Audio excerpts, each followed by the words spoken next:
পাৰঘাটৰ পৰা ৰাগ বিৰাগলৈ অসমীয়া চিনেমাৰ এছোৱা বৰ্ণাঢ্য সময়ক সমৃদ্ধ কৰিছিল তেওঁ।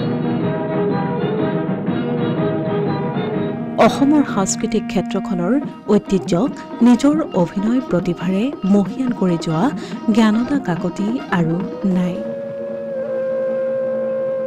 বুধবাৰে নিশা শ্বিলঙৰ বেথানী হাস্পতালত পৰলোকপ্ৰাপ্তি ঘটে বিশিষ্ট অভিনেত্ৰীগৰাকীৰ। মৃত্যুৰ সময়ত তেখেতৰ বয়স আছিল ৯৩ বছৰ। ১৯৪৯ চনত পাৰঘাট ছবিৰে অসমীয়া চলচ্চিত্ৰ জগতত প্ৰৱেশ কৰিছিল অভিনেত্ৰী জ্ঞানদা কাকতিয়ে।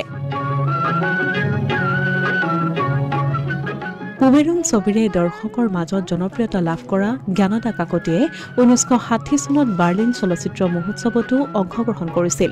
উল্লেখযোগ্য যে ১৯৫৯ চনত পুবেৰুণত কৰা অভিনয়ৰ বাবে তেওঁ দৰ্শকৰ মাজত জনপ্ৰিয় হৈ পৰে। ১৯৬০ চনৰ বাৰ্লিন চলচ্চিত্ৰ মহোৎসৱতো পুবেৰুণ প্ৰদৰ্শিত হয়। জ্ঞানদা কাকতিয়ে অসমীয়াৰ উপৰিও বঙালী ছবিতো অভিনয় কৰিছে। ১৯৪৯ চনত মুক্তিলাভ কৰা পাৰঘাট ছবিখনত কৰা অভিনয়ৰ বাবে তেওঁ দৰ্শকৰ যথেষ্ট প্ৰশংসা লাভ কৰিছিল।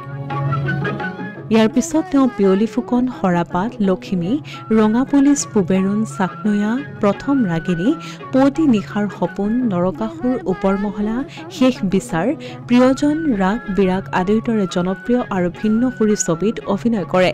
তেওঁৰ পিতৃ আছিল দেৱেন দাস আৰু মাতৃ বিৰজা দাস। তেওঁৰ স্বামীৰ নাম আছিল লোহিত কাকতি। জ্ঞানদা কাকতি আকাশবাণী গুৱাহাটী আৰু শ্বিলং কেন্দ্ৰৰ নিয়মীয়া কণ্ঠশিল্পী আছিল।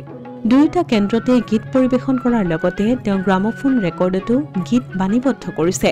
২০০২ চনত তেওঁ অসম চৰকাৰৰ বিষ্ণুৰাভা বঁটা লাভ কৰে। অসম চৰকাৰৰ ৰাজ্যিক শিল্পী পেঞ্চন, সদৌ অসম লেখিকা সমাৰোহ সমিতিৰ আইদেউ সন্দিকৈ সোঁৱৰণী বঁটা আৰু শিল্পী প্ৰাণ চন্দ্ৰফুকন বঁটাও তেওঁ লাভ কৰিছিল। অসমবাসীৰ মাজত চিৰস্মৰণীয় হৈ ৰব তেখেতৰ সৃষ্টি আৰু যুগজয়ী অৱদান। অভিনেত্ৰীগৰাকীৰ মৃত্যুক সমগ্ৰ ৰাজ্যজুৰি পৰিছে শোকৰ ছাঁ। Asomiya Pratidin digital desk.